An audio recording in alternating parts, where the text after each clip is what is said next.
Yesus datang untuk menyelamatkan orang berdosa. Doa pembukaan.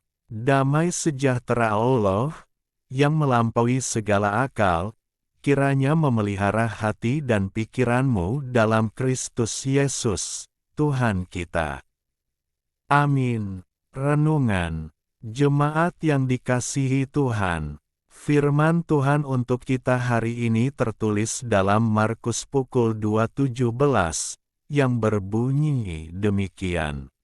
Yesus mendengarnya dan berkata kepada mereka, "Bukan orang sehat yang memerlukan tabib, tetapi orang sakit. Aku datang bukan untuk memanggil orang benar, melainkan orang berdosa."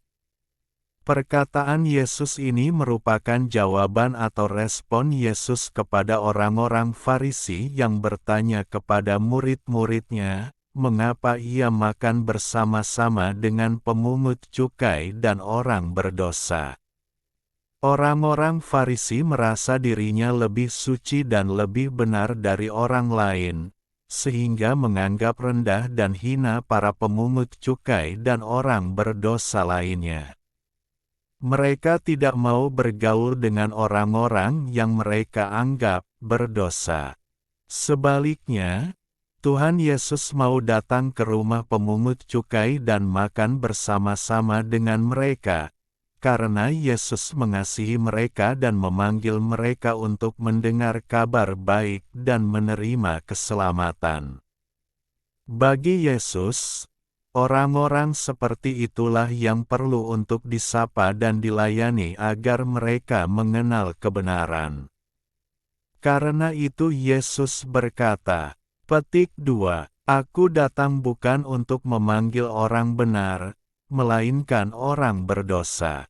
Yesus menegaskan bahwa kedatangannya ke dunia ini adalah untuk memanggil orang-orang berdosa agar mereka meninggalkan dosanya dan kembali ke jalan yang benar serta menerima anugerah Allah, yaitu pengampunan dosa, keselamatan dan hidup yang kekal. Penegasan Yesus ini juga bertujuan untuk menegur dan menyadarkan orang-orang Farisi yang selalu merasa lebih benar dan lebih suci, agar bertobat dari kesombongan mereka. Seperti orang sakit yang memerlukan tabib atau dokter untuk mengobatinya, demikianlah orang berdosa memerlukan juru selamat untuk menyelamatkannya.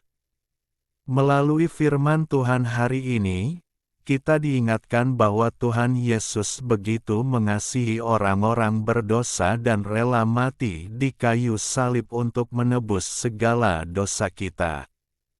Penderitaan dan pengorbanan Yesus itulah yang kita ingat, renungkan dan hayati dalam masa-masa pasien ini. Karena itu, marilah kita datang kepada Yesus untuk mengaku dosa-dosa kita dan memohon pengampunan. Seperti dikatakan dalam 1 Yohanes 1 ayat 9, jika kita mengaku dosa kita, maka Ia adalah setia dan adil, sehingga Ia akan mengampuni segala dosa kita dan menyucikan kita dari segala kejahatan. Kita tidak bisa berjalan sendirian. Kita memerlukan juru selamat yang menuntun kita agar tidak tersesat, yang menguatkan dan menghibur kita ketika iman kita lemah, yang memampukan kita dalam langkah juang kita dan membimbing kita sampai kepada hidup yang kekal. Dan, percayalah kepadanya dan ikutlah Dia sampai selama-lamanya. Amin. Juru selamat itu adalah Yesus Kristus, Tuhan kita. Doa penutup. Kami bersyukur atas firman-Mu hari ini ya Tuhan Yesus, yang menyatakan bahwa Engkau datang ke dunia ini untuk menyelamatkan orang-orang yang berdosa. Begitu besar kasih-Mu ya Tuhan sehingga Engkau rela menderita dan mati di kayu salib untuk menyelamatkan kami orang yang berdosa dan hina ini. Terima kasih atas pengorbanan-Mu bagi kami umat-Mu. Bimbinglah kami ya Tuhan agar kami senantiasa taat dan setia mengikut Engkau sampai selama-lamanya. Amin. Terimalah berkat Tuhan, kasih karunia Tuhan Yesus Kristus, kasih setia Allah Bapa dan persekutuan Roh Kudus menyertai kamu sekalian. Amin. Ilustrasi, lentera di atas bukit. Di sebuah gubuk di atas bukit, tinggallah seseorang yang setiap malam bertugas menyalakan lentera kecil di depan pintunya. Lentera itu tidak besar, namun cahayanya menjadi penanda bagi para pengembara yang tersesat di kegelapan hutan di bawah bukit tersebut. Suatu malam, badai besar datang menerjang. Angin bertiup sangat kencang, berusaha memadamkan api kecil di dalam lentera itu. Alih-alih menyerah dan masuk ke dalam rumah untuk berlindung, orang tersebut tetap berdiri di depan pintu. Ia menggunakan telapak tangannya untuk melindungi nyala api dari terpaan angin, meski tangannya terasa panas dan tubuhnya kedinginan karena air hujan. Berkali-kali api itu hampir padam, namun ia tetap bertahan dengan sabar.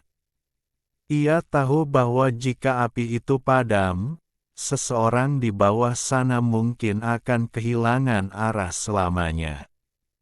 Menjelang pagi, badai mereda, dan ia melihat seorang pengembara sampai di depan gubuknya dengan selamat karena mengikuti cahaya kecil yang terus terjaga itu. Kebaikan yang kita lakukan mungkin terlihat kecil dan seringkali harus menghadapi tantangan serta pertentangan yang berat dari lingkungan sekitar. Namun, pelajaran penting dari cerita ini adalah tentang keteguhan hati untuk tetap menjadi terang meskipun keadaan sedang tidak mendukung. Kita tidak perlu menjadi sesuatu yang besar untuk berguna bagi orang lain, cukup dengan konsistensi dan pengorbanan kecil. Kita bisa menyelamatkan atau memberi harapan bagi mereka yang sedang berada dalam kegelapan. Integritas sejati diuji bukan saat keadaan tenang, melainkan saat kita tetap memilih untuk berbuat baik meskipun harus bersusah payah melindunginya dari angin masalah yang ingin memadamkan niat tulus kita. Hendaklah pinggangmu tetap berikat dan pelitamu tetap menyala. Lukas pukul 12.35